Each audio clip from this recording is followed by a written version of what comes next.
Mimi kwa wale wanijui na wale wananifahamu bado mimi naitwa Andrew Akounde Long'orng'ole. Ni katibu wa shirika lisilokuwa la kiserikali inayoitwa TEDO. Mchana wa leo nichukue nafasi hii kwa aina kipekee kushukuru Mungu kwa kuwajulisha na pia kuwahimiza mambo mengine ambayo yanahusika, yana umuhimu katika safari yetu ya watu wenye ulemavu ili wafikie sehemu inayostahili kama wengine katika kaunti hii. Kweli kabisa wasikilizaji ambao mnao nisikiliza, iwe ni viongozi wa nyumbani, viongozi wa tabaka mbalimbali, kutoka ngazi ya juu mpaka chini kule penye kuna baba na mama. Niseme ya kwamba changamoto zinazokumba watu wenye ulemavu katika kaunti hii mpaka penye upo ni moja, kwamba kutoka ngazi ya chini watu hawa wetu wanapungukiwa na kutambuliwa. Hawatambuliwi kwamba ni watu ambao wanastahili kupangiwa mipango ya maendeleo kama wengine.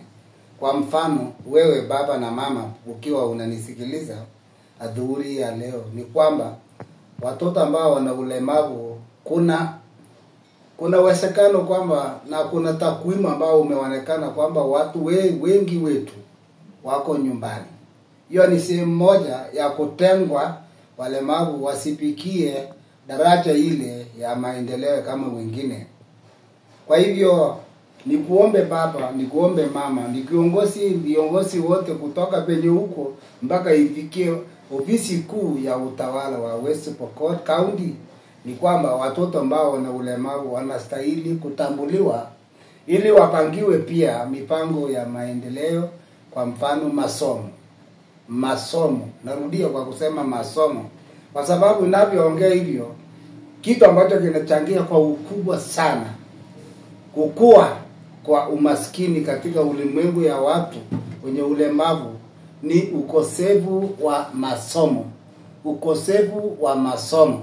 Kwa hivyo ni kuombe kwamba wanapokaa nyumbani ni kurundikisia yeye hali zote ya umaskini, maisha yake kuanzia sasa na hata siku za usoni. Kwa hivyo ni waombe kwamba ni wasihi watoto ambao wana ulemavu wapelekwe shule sawa na wengine. Na mwalimu mnayonisikiliza, anapoletwa kwenye shule yako, tambua yeye kama wanafunzi wengine. Hata mimi nilisomea shule ya msingi ya Chepkobe nikiwa peke yangu, mtoto mwenye ulemavu ama wanafunzi mwenye ulemavu. Nashukuru Mungu kwa sababu ya mwalimu wangu anaitwa Alvos Lamaiza, ambaye alikuwa mwalimu mkuu wa Chepkobe shule ya msingi mwaka 2080. Alinipa nafasi nisome kama wengine. Hata wewe mwalimu mkuu wa shule fulani ambao unanisikiliza, patia huyo mwanafunzi nafasi asome sawa na wengine, hata atengenezewe darasa sawa ili aweze kufikia malengo ya masomo. Kwa mfano, madarasa mengine ya mashule mengi katika kaunti hii haijajengwa kiwango ipasavyo kumsaidia mwenye ana chombo cha kutembelea afikie darasa kama wengine. Madarasa mengi ya mashule mengi katika kaunti hii yamejengwa hivi kwamba kunyima mwenye ulemavu kutoingia darasa. Kwa hivyo hiyo ni sehemu moja. Nirudi tena kwa viongozi katika kaunti hii. Wote ambao wana nafasi ambayo imetengwa na kikatiba, kwamba watoto wenye ulemavu na watu wenye ulemavu pia wanastahili kufikiriwa kwa njia ya kustawisha maisha yao. Kwa sababu ninapoongea hivyo, mambo inayochenga mlemavu si kwamba tunapiga kelele pasipo kuwa sikio la katiba. Katiba pia inatambua mahitaji ya watu wenye ulemavu. Kwa mfano, unapoona kwa runinga, hii ni jarida ambayo iliwekwa juzi na ikawekwa sahihi na Rais wa Jamhuri wa Kenya, si mwingine Dr. Samoei Ruto William, kwamba hii pia iwe mmoja wa mwongozo wa kumsaidia mlemavu asikike kutoka mashinani, kutoka sehemu zote, kwamba mahitaji yake ni sawa na ya wengine. Turudi tena kwa katiba ya Kenya. Ibara na mangapi? 54 inasema mlemavu atambuliwe sawa na wengine. Kwa hivyo nakusii Mheshimiwa Gavana pamoja na mawaziri wako wote wa idara zote pamoja na maofisa wengine wengi, inastahili katiba hii ya Kenya ibara ile na ibara zingine zote zinazotaja mlemavu ifikiriwe, itimisiwe, si pole pole, itimiswe mbio mbio kama vile inatimizwa zingine mbio mbio. Napoongea hivyo ina uchungu kwamba hadi wakati huu hata ile 5% ambayo imetengwa na katiba ya Kenya na ambayo iko hapo ibara namba 54 katiba ya Kenya ambayo iliwekwa wakfu mwaka 2010 na hayati rais wa Kenya Emilio Mwai Kibaki, kwamba 5% haijawahi fikiwa. Kwa mfano kuajiri walemavu wengi ambao wako na makaratasi, wamesoma mpaka mahali hawajaajiriwa, wangali tu wako kule mashinani wanaomba. Wengine walisomea taaluma mbalimbali, lakini wanapopelekwa karatasi sawa kule county, na hasa kitengo kile ambacho kinahusika na kuajiri wafanyakazi katika kaunti hii, wao wanawachwa, wanaambiwa ngoja niulize zaidi. Nafasi hizi ambazo zimetengwa na mlemavu sina faidi mwingine kwa kununuliwa, sina faidi mwingine, sina peano kwa mwingine kwa kuuziwa ama nini? Sababu walemavu wengi wanapofika ofisi yetu hapa makutano TEDOS office wanasema hawajaajiriwa na wako na karatasi. Wengine walisomea taaluma ya kustawisha maendeleo mashinani, yani community development and social work. Waangali tu nyumbani na karatasi sawa, na wana hekima, wana taaluma ya kustawisha kaunti kama wengine. Imetokaje kwamba wao bado wangali hawajaajiriwa? Basi ninapoongea hivyo, ombi langu ni kwamba kikatiba ndio msingi wa kilio chetu. Ninapoongea hivyo nirudie kwa kusema hatupiki kelele kutoka nje ya katiba ya Kenya. Tunapiga kelele kwa sababu masikio, sijui katiba iko na masikio ngapi, yanatusikia na yameweka walemavu katika nafasi fulani. Hatupiki kelele nje ya katiba, tunapiga kelele ndani ya katiba. Kwa Kiingereza wanasema we are having this a constitutional right, a legal right. Asante sana. Mimi bado ni Andrew Akoule Longomole.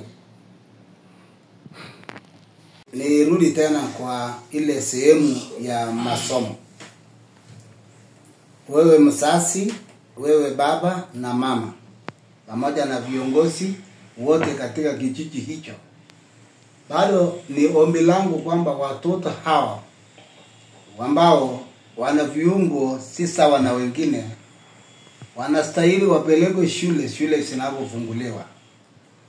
Wanapopelekwa shule, wakati wa shule kufunguliwa, si eti kwamba itakuwa namna gani, na kuomba na kusii wewe wazazi au wazazi wote, peleka hao watoto shule.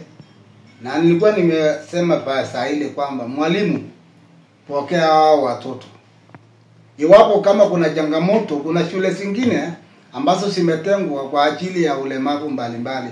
Wale wasikii, nafikiri kuna shule, kuna Popleo, kuna ingine inaitwa Keringet, na hata Makutano, kuna madarasa mengine Makutano shule ya msingi yametengwa kwa ajili ya masomo ya watoto ambao wana aina fulani ya ulemavu.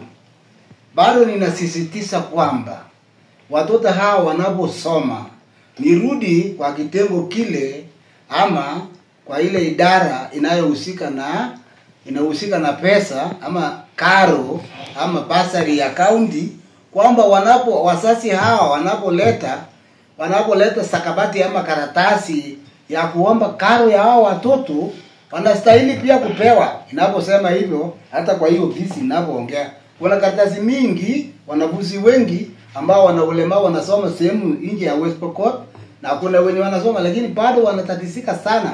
Wanatatizika kwamba hawalipi karo, hawalipi basari ya county. Hivyo basi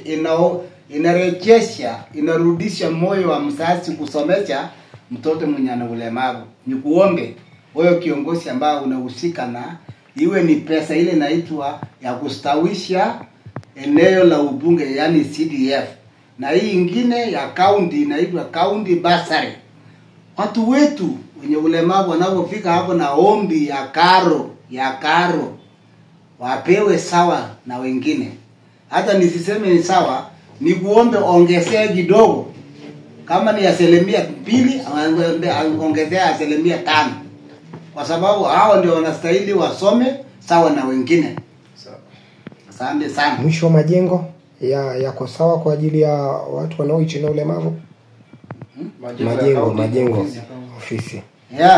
Niulize kwa sababu kuna kusafiri na kufika kila ofisi.